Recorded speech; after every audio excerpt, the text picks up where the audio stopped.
Sagalee kee ergi naan koo hin fayyaa gaarri fuuldura koo naa duraatti kufa si wajjin deema gooftaa murteeffadhee rakkoo koo hundumaa sittan irraanfadhee. Si wajjin deema gooftaa murteeffadhee rakkoo koo hundumaa sittan irraanfadhee.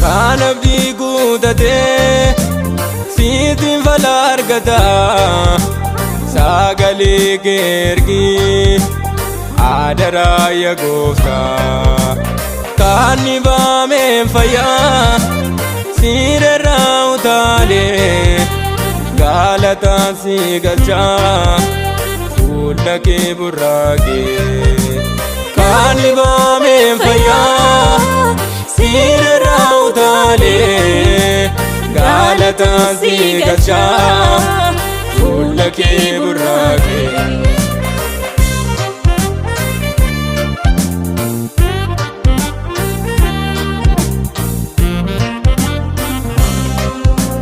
Gola yeessaa seentee irru guutuu gootaa kan akka keen jiru ulfaadhu yaa gooftaa qabeenya dhokkataa kan biliin nyaanne fuula keetii qabnaa kan homtuuyyuu hin beekne qabeenya dhokkataa kan biliin nyaanne fuula keetii qabnaa kan homtuuyyuu hin beekne. Sagalee kee ergi naan koo hin fayyaa gaarri fuuldura koo naa duraatti kufa si wajjin deema gooftaa murteeffadhee rakkoo koo hundumaa sittan irraanfadhee. Si wajjin deema gooftaa murteeffadhee rakkoo koo hundumaa sittan irraanfadhee.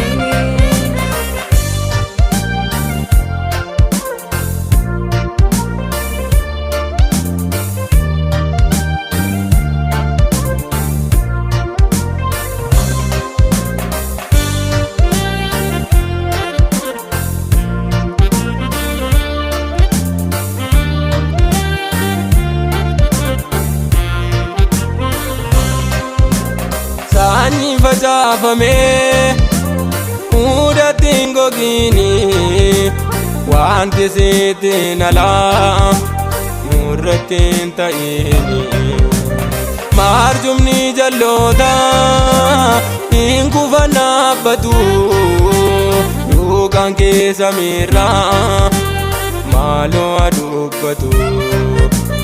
Maarjumni jallootaa hin kufan dhaabbatu duukaan keessa miirraa maaloo adubbatu.